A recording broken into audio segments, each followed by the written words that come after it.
رب اشرح لي صدري ويسر لي أمري واحلل عقدة من لساني يفقهوا قولي رب يسر ولا تعسر وتمم بالخير وبك نستعين۔ السلام علیکم ورحمۃ اللہ وبرکاتہ۔ امید ہے سب لوگ خیریت سے ہوں گے، سب کو قرآن کلاس میں خوش آمدید۔ اللہ تبارک و تعالی ہمارے وقت قبول فرما لے، ہمارے نجات کا ذریعہ بنا دے۔ تو آج ہم نئی صورت کا آغاز کرتے ہیں اور کافی دنوں کے بعد کلاس کا آغاز کرتے ہیں۔ اللہ تبارک و تعالی قبول فرمائے۔ اعوذ باللہ من الشیطان الرجیم، بسم اللہ الرحمن الرحیم۔ الحمد للہ الذی انزل علی عبده الكتاب ولم يجعل له عوجا قيما لينذر بأسا شديدا من لدنه ويبشر المؤمنين الذين يعملون الصالحات أن لهم أجرا حسنا ماكثين فيه أبدا، وينذر الذين قالوا اتخذ الله ولدا ما لهم به من علم ولا لآبائهم كبرت كلمة تخرج من أفواههم إن يقولون إلا كذبا فلعلك باخع نفسك على آثارهم إن لم يؤمنوا بهذا الحديث أسفا۔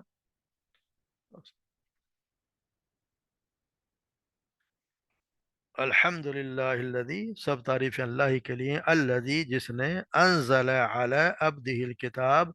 جس نے نازل کی، علی عبدی اپنے بندے پر، الکتاب یعنی قرآن، ولم یجعل لہ عوجا اور اس میں کوئی لم نہیں، یجعل لہ اس میں کوئی کجی نہیں رکھی، قیما لینذر باسا، قیما کہ وہ سیدھی، بالکل سیدھی ہے، لینذر تاکہ وہ ڈرائیں، باسن ایک عذاب سے ڈرائیں، شدید عذاب سے، مل لدنہ یمل لدنہ اس کی طرف سے، یعنی کہ اس کی طرف سے سخت عذاب سے ڈرائیں، اور یبشر المؤمنین اور وہ بشارت دے مومنین کو، الذین یعملون الصالحات جو نیک اعمال کرتے ہیں، اور ان کے لیے لہم ان لہم اجرا حسنا اور ان کے لیے ہے اس میں اچھا اجر، ما کسین فی ابدا، ما کسین نے وہ رہیں گے اس میں ہمیشہ، ہمیشہ کہ اس میں ہمیشہ رہنے والے ہیں، ما کسین فی اب اس میں ہمیشہ رہنے والے ہیں۔ وَيُنذِرَ الَّذِينَ قَالُوا اتَّخَذَ اللَّهُ وَلَدًا اور وہ ڈرائیں ان لوگوں کو جنہوں نے کہا، قالو جنہوں نے کہا، اتخذ اللہ ولد کہ اللہ تبارک و تعالیٰ نے بیٹا بنا لیا، یعنی کہ اللہ تبارک و تعالیٰ کے جو اولاد کا تصور رکھتے ہیں، ما لہم بھی علم نہیں ہے، ما ان کے پاس بھی اس کے بارے میں، من علم کوئی علم، ولا آبائہم نہ ہی ان کے آب و اجداد کے پاس، کبرتن کلمتن تخرج من افواہہم بہت بڑی بات ہے، کلمت یعنی کہ بہت بڑی بات ہے جو وہ اپنے منہ سے، بڑی بات ہے، غلط بات ہے ان کے منہ سے نکلتی ہے، ان یقولون کذبا نہیں وہ کہہ رہے، الا مگر کذبا جھوٹ، یعنی جھوٹ کے سوا کچھ بھی نہیں کہہ رہے، فلعلک باخع کیا قریب ہے کہ باخع کہ آپ جو ہیں وہ ہلاکت میں ڈالنے والے ہیں، شاید کہ اپنی جان کو ہلاکت میں ڈالنے والے، نفس کا اپنی جان کو، علی آثارہم ان کے پیچھے، یعنی ان لوگوں کے پیچھے آپ کو ہلاکت میں ڈالنے والے ہیں، ان لم یؤمنوا کہ وہ ایمان نہیں لاتے، بہذا الحدیثی اس اس بات پر، یعنی اس قرآن پر وہ ایمان نہیں لاتے، اسفا افسوس کرتے ہوئے، یعنی کہ آپ اس بات پر افسوس کرتے ہوئے کوئی ایمان نہیں لاتے، اپنے آپ کو ہلاکت میں ڈال لیں گے۔ تو یہ ہم سورہ کہف جیسے ہم سب جانتے ہیں کہ بہت ہی فضیلت والی بھی یہ صورت ہے، اور اس کو سے کاف کے معنی ہے، کسر میں کاف کے معنی ہوتے ہیں جو کھلی اور وسیع غار ہوتی ہے اس کو کہف کہتے ہیں، ورنہ جو تنگ غار ہوتی ہے اس کو تو غارون یا مغارتن کہتے ہیں، جس طرح ہم کہتے ہیں غار ہرا یا غار ثور، یہ تنگ جو ہے غاریں ہیں، اس وجہ سے ان کو غار کہا جاتا ہے، جو کشادہ ہو جس میں روشنی بھی آخر میں آتی ہے اور بہت زیادہ وسیع ہو اس کو پھر کہف کہا جاتا ہے۔ تو اس طرح اس صورت میں اللہ تبارک و تعالیٰ نے کہف والوں کا قصہ بیان فرمایا ہے، اس لیے اس کا نام بھی اسی وجہ سے رکھ دیا گیا ہے۔ تو اس میں اللہ تبارک و تعالیٰ پر ایمان کی اس میں کعب والا قصہ بیان جس میں فرمایا، جس میں اللہ تبارک و تعالیٰ پر ایمان کی برکات بھی بیان ہوئی ہیں کہ اس کی بدولت کس طرح انسان جو ہے وہ دشمن سے محفوظ اور تمام دنیا سے بے نیاز ہو جاتا ہے، اور اس میں حق کہنے کی کتنی جرت پیدا ہو جاتی ہے۔ اللہ تبارک و تعالیٰ اپنے بندوں کو کیسے عجیب طریقوں سے عزت اور کرامت سے نوازتے ہیں، تو اس کی فضیلت میں بھی بتاتا حدیث ثابت ہیں۔ جیسے ایک حدیث میں آپ صلی اللہ علیہ وسلم نے فرمایا، من حافظ عشر آیات من اول سورۃ الکہف اسیم من فتنۃ الدجال، کہ جو کوئی بھی سورہ کہف کی شروع کی 10 آیات حفظ کر لے وہ دجال کے فتنے سے محفوظ رہے گا۔ تو اسی طرح مسلم کی ایک اور حدیث میں سورت کے آخری 10 آیات کی بھی یہی فضیلت بیان ہوئی ہے۔ اس سورت کے پڑھنے سے پھر گھر میں سکینت اور برکت کا بھی نزول ہوتا ہے۔ جس طرح برا بن عازب رضی اللہ تعالیٰ بیان کرتے ہیں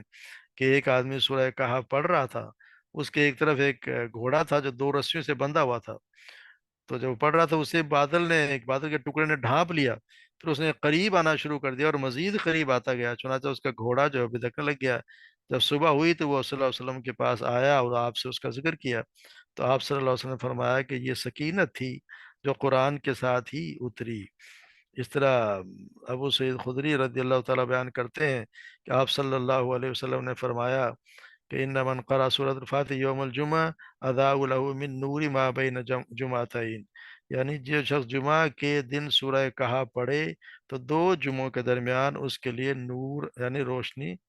رہے گی۔ تو اس صورت کو جمعہ کے دن اسی لیے ہم کہا جاتا ہے کہ جمعہ کے دن پڑھنا چاہیے، اس کی فضیلت اگر پورا صورت نہ پڑھ سکے تو جتنی بھی کم سے کم شروع کی 10 آیت اور آخری 10 آیت پڑھ ہی لینی چاہیے اگر کوئی وقت نہ ملے۔ مگر اس کو یہ ہے کہ بالکل فرض بھی نہ بنا لیا جائے کہ جو نہ پڑھے تو اس پہ آپ کوئی لان تان کریں، اس کو ملامت کیا جائے۔ نہیں پڑھتا تو کوئی بات نہیں، اپنے اس سے ثواب سے محروم رہے گا، مگر اس کو کوئی گناہ نہیں ہوگا، یہ کچھ فرض نہیں ہے یہ، مگر پڑھ لینے کا بہت زیادہ فائدہ ہے۔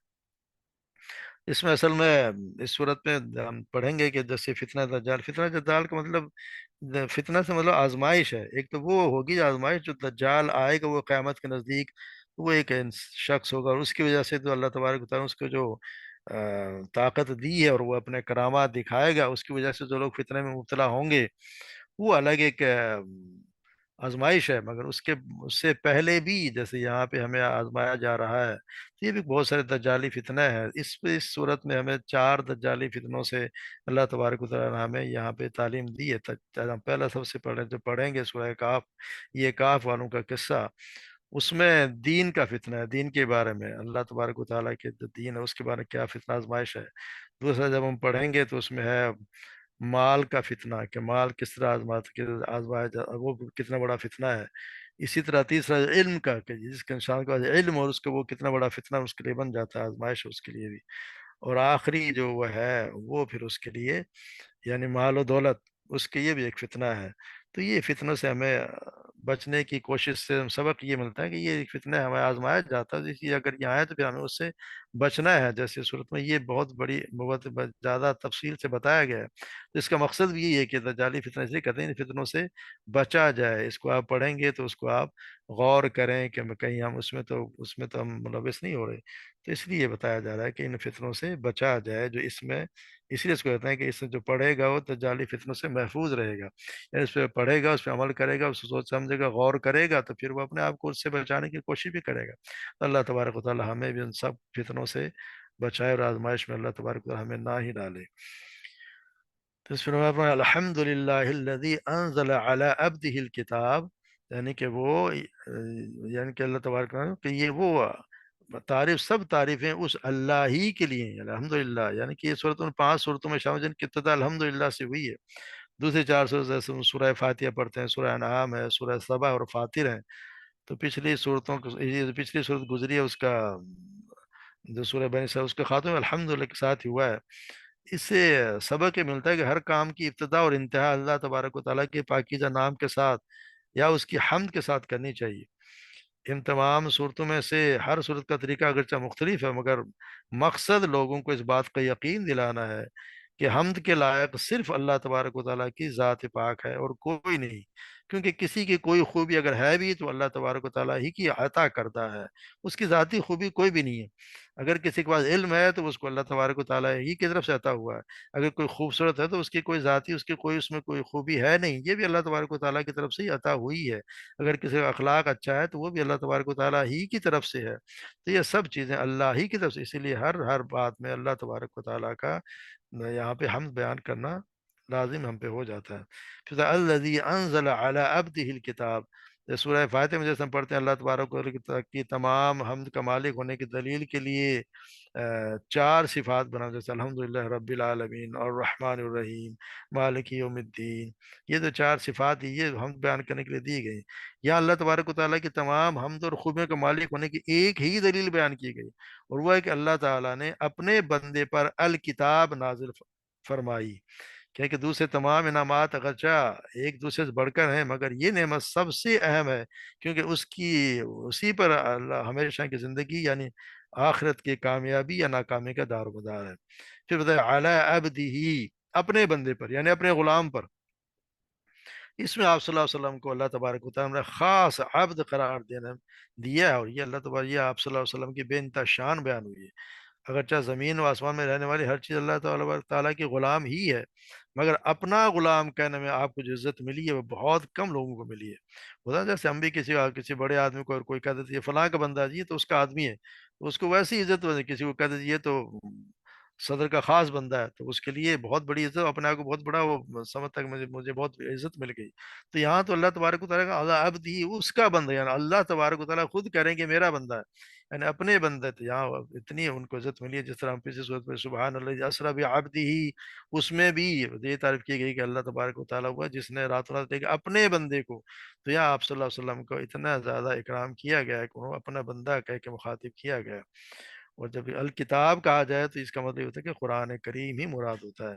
اس کے سوا کسی اور میں یہ کمال نہیں کہ الکتاب کسی کو کہا جائے۔ تو الکتاب یعنی کہ الحمدللہ الذی انزل علی عبدہ الکتاب ولم یجعل لہ عوجا، جس میں کوئی ٹیڑھا پن نہیں ہے، یعنی کہ اس میں کہ بتا دے گا اس کتاب میں کسی قسم کا کوئی بھی ٹیڑھا پن نہیں ہے، نہ الفاظ میں ہے، نہ معنی میں ہے، نہ فصاحت و بلاغت میں ہے، نہ یہ کہ اس کی آیات کا کوئی آپس میں کوئی اختلاف ہو، یا اس کی کوئی خبر جو غلط نکلے، یا کوئی حکم حکمت سے خالی ہو، یہ ایسا ہوتا نہیں ہے۔ تبارک و تعالیٰ سیدھا بتا دیا کہ یہ جو ہے وہ ہر قسم کی ٹیڑھ پن سے پاک ہے۔ قیم اللہ، پھر بتا دے، پھر اس میں آگے لفظ پھر تو ہے قیمہ، اس میں مبالغہ یعنی بالکل سیدھی، پہلے فرمایا تھا اس میں کوئی کجی نہیں رکھی گئی، اب فرمایا کہ بالکل سیدھی ہے۔ بات تو ویسے دیکھا ایک ہی ہے، مگر اس تاکید کا فائدہ ہے کہ بعض اوقات ایک چیز میں بظاہر تو کوئی ٹیڑھ پن کو نظر نہیں آتا، مگر حقیقت میں یا باریکی سے دیکھا جائے تو اس میں کوئی نہ کوئی کجی ہوتی ہے، اس سے اس کی بھی نفی ہو گئی۔ جیسے ایک جگہ ہمیں ہموار نظر آتی ہے، مگر ہم کوئی آلہ رکھ کر دیکھیں تو پتہ چلتا ہے کہ ہموار نہیں ہے۔ تو قیم کا مطلب ہے کہ یہ بالکل اس میں کوئی ٹیڑھ ایسی کوئی نقص ہے ہی نہیں، اس کے معنی نگران کے بھی آتے ہیں۔ تو اس صورت میں اس میں بھی اس کے معنی، اس کے بھی یہ بھی معنی بھی آتے ہیں۔ پھر یہ ہوگا کہ صورت میں یہ بھی ہوگا کہ کتاب سے تمام کتابوں پر نگران ہے، مہیمنین کا مطلب بھی آتا ہے سب پر نگران ہے، یعنی اس کے مضامین کا درست یا تحریف شدہ ہونا اس کتاب کی تصدیق یا تکذیب سے معلوم ہوتا ہے کہ کتاب کسی تصدیق کرتی ہے۔ پھر بتایا لِيُنذِرَ بَأْسًا شَدِيدًا، يُنذِرَ بَأْسًا شَدِيدًا،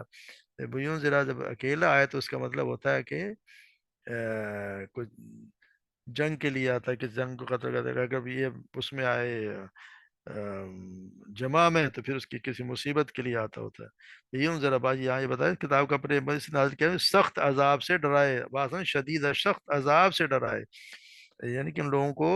اس کی وجہ سے کتاب کے ذریعے سخت عذاب سے ڈرائے، تو کس کو ڈرایا جائے؟ تو یہاں پہ یہ نہیں بتایا گیا کسے ڈرائے، اس کی وجہ یاد ہے کہ یہ سب کے لیے عموم ہے، یعنی کافر مومن سب کو اللہ تبارک تعالیٰ کی طرف سے آنے والے سخت عذاب سے ڈرائے، یا یہ کہ بات اگلی آیت میں جیسے اللہ تعالیٰ نے فرمائی کہ لِوَيُنذِرَ الَّذِينَ قَالُوا اتَّخَذَ اللَّهُ وَلَدًا، یعنی ان لوگوں کو ڈرائے جنہوں نے اللہ تبارک و تعالیٰ سے کوئی اولاد بنا رکھی ہے۔ تو اس میں یہ نہیں بتایا پھر کس چیز سے ڈرائے، تو یہ اس کے ذکر بھی اس میں بتا دے گا اس جانب سے آنے والے سخت عذاب سے ڈرائے۔ دونوں اگر آیتوں کو ملائیں تو مضمون پھر یہی بنے گا کہ تاکہ ان لوگوں کو اپنی جانب سے آنے والے سخت عذاب سے ڈرائے جنہوں نے کہا کہ اللہ تعالیٰ نے کوئی اولاد بنا رکھی ہے۔ یہ جو کہہ رہے ہیں کہ جی الذین قالوا اتخذ اللہ ولدا، انہوں نے کوئی اولاد بنا کے رکھی ہے۔ ما لہم بھی علم علم ولا يبا، حالانکہ ان کا اس کا کوئی علم نہیں ہے، اس کے بعد کوئی بھی علم ہے نہیں اس بات کا، نہ ہی ان کے باپ و داد کے پاس تھا، ان کا کوئی علم ہے ہی نہیں، مگر انہوں نے اس کے بس اپنے آپ کو بنا لیا کہ جی ہم نے جو ہے وہ یہ بنا لیا، اپنی طرف سے بنا لیا کہ اللہ تبارک و تعالیٰ نے اولاد بنا رکھی۔ اور یہ بہت بڑا ایک، یہ بھی بہت بڑا فتنہ ہے کہ یہ تثلیث کا جو فتنہ ہے کہ یہ تین میں سے تین اللہ تبارک و تعالیٰ کا بیٹا بنا دیا، پھر سیدنا مریم السلام کو ان کو بھی اس میں شامل کر دیا، تو یہ بھی بہت بڑا ایک فتنہ ہے جس کے دور حاضر کا جو دجالیت کی اصل جڑ بھی پھر موجودہ دیکھا جائے تو مسیحیت ہی ہے، جس کی بنیاد اسی تصویر پر رکھی گئی ہے۔ اور اب اسے دیکھا سارا پوپ کا کام ہو گیا کہ اس کا سب سے پہلے انہوں نے سیدنا مسیح علیہ السلام کو اللہ کا بیٹا قرار دیا، پھر اس پہ کفارے کا عقیدہ بھی شامل کر دیا کہ جو کوئی بھی سیدنا مسیح پر ایمان لائے گا اس کے تمام گناہوں کی سے پہلے ہی معافی مل جائے گی۔ اس کے بعد شریعت کو ساقط کر کے اس سے تمام اختیارات پوپ کو دے دیے گئے، اور جس طرح جس چیز کو حلال چاہے حلال قرار دے دے، جس کو حرام چاہے حرام قرار دے دے۔ ان تحریفات کی وجہ سے یورپ میں عام لوگوں کے لفظ پھر مذہب کی وجہ سے شدید ان کو نفرت ہو گئی۔ یہ بھی بہت بڑا ایک فتنہ ہے، تو آپ صلی اللہ علیہ وسلم نے جب یہ دیکھا تو ان کو بھی نظر آتا تھا کہ یہ بہت بڑا فتنہ ہوگا، اسی لیے اسی کی وجہ سے ہمیں بتایا گیا کہ ان فتنوں سے بھی بچا جائے۔ تو یہاں یہ بتا دوں کہ کسی بات کا ان کو کوئی علم ہے نہیں، اس کے باوجود بھی انہوں نے اسی بات کو اپنی مرضی سے، یعنی اللہ کی اولاد ہونے کی کوئی نہ ان کو کوئی دلیل نہ ان کے پاس ہو نہ ان کے باپ و اجداد کے پاس تھی، کیونکہ علم تو وہ ہے جس کی کوئی دلیل بھی ہو۔ ان کے باپ دادا نے کسی علم کے بغیر محض جہالت سے یہ بات نکال لی، اور محض جہالت کی بنا پر اس کی تقلید کر لی۔ یعنی اس تقلید کرنا بھی ہے، جیسے ابن قیم رحم اللہ فرماتے ہیں کہ تقلید کے بارے میں وہ کہتے ہیں کہ علم وہ ہے جو اللہ تبارک و تعالیٰ نے فرمایا اور اس کے رسول نے فرمایا، یہ اور تقلید برابر نہیں ہے، کیونکہ علماء کا اتفاق ہے کہ لوگوں کی تقلید کرنے والا اور اندھا دونوں برابر ہیں۔ یعنی وہ بھی اندھا بھی بغیر دیکھ سوچے سمجھے اس کے پیچھے چل پڑتا ہے، تو جہاں وہ لے جاتا ہے اسی کے پیچھے وہ چل پڑتا ہے۔ تو تقلید کرنے والا کا بھی یہ ہے کہ وہ بغیر کسی دلیل کے، تقلید کا مطلب یہ ہوتا ہے کہ بغیر کسی دلیل کے غیر نبی کی بات پہ بس آپ اس کے پیچھے چل پڑیں، تو یہ اس کو وہ بھی اندھا ہے، جیسا وہ کہتے ہیں اس پہ چل پڑتا ہے بغیر کسی علم کے۔ تو یہ اس پہ یہاں بتایا جا رہا ہے کہ یہ ان کا کوئی علم نہیں ہے، مگر انہیں اللہ تبارک و تعالیٰ کے بیٹے قرار دے دیے۔ کابرت کالمتن تخرج من افواہہم، یہ بہت بڑی بات ہے جو انہوں نے اپنے منہ سے نکال لی ہے۔ کالمتن بات ہے، تخرج نکلتی ہے من افواہ، ان کے منہ سے، اور پھر ان یقولون الا کذبا، وہ نہیں کہتے سوائے جھوٹ کے، یعنی وہ بات جھوٹ کرے، ان کا کوئی علم نہیں ہے، مگر ان کی بلا وجہ پہ وہ جھوٹ کہے جا رہے ہیں کہ اللہ تبارک و تعالیٰ نے اپنے کو اولاد بنا، اور یہ بہت بڑا خطرناک کام ہے جو اللہ تبارک و تعالیٰ، جیسے سورہ مریم میں ہم پڑھیں گے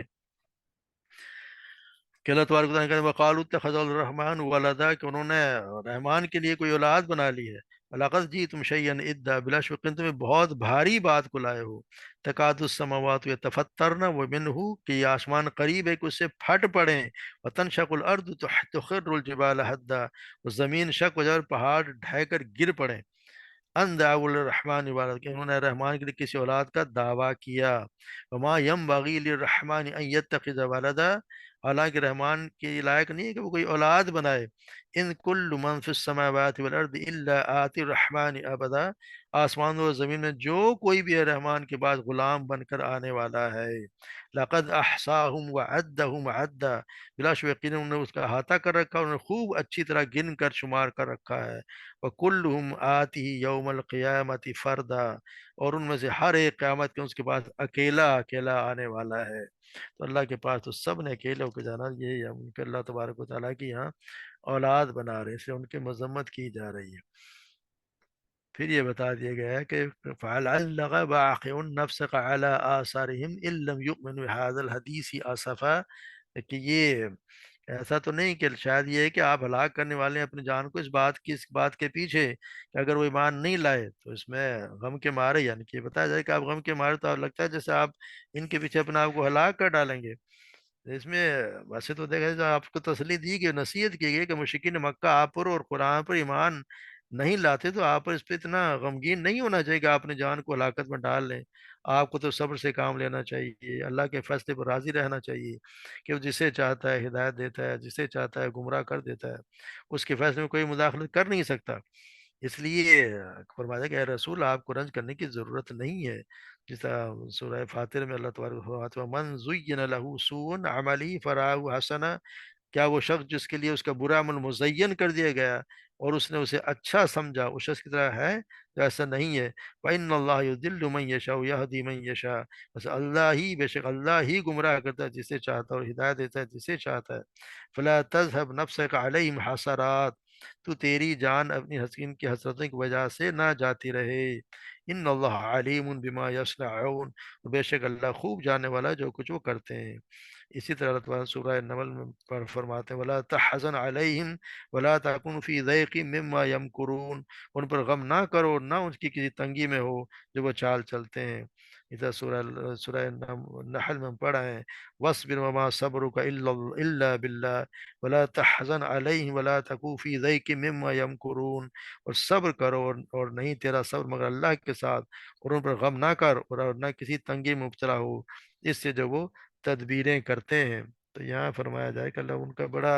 آپ صلی اللہ علیہ وسلم کا بڑا دل تنگ ہوتا تھا کہ میری قوم ہے اور یہ میری قوم جو ہے میری بات سننے کے لیے تیار نہیں ہے، تو ان کو لوگ ہر طریقے سے روکنے کے لیے روکنے کی کوشش کیا کرتے تھے۔ جس طرح ابو ہریرہ بیان کرتے ہیں کہ آپ صلی اللہ علیہ وسلم نے فرمایا کہ میری اور لوگوں کی مثال اس شخص کی سی ہے جس نے ایک آگ خوب بھڑکائی، جب اس نے اس کے ارد گرد کو روشن کر دیا تو پروانے اور حق اس قسم کے جانور اس آگ میں گرنے لگے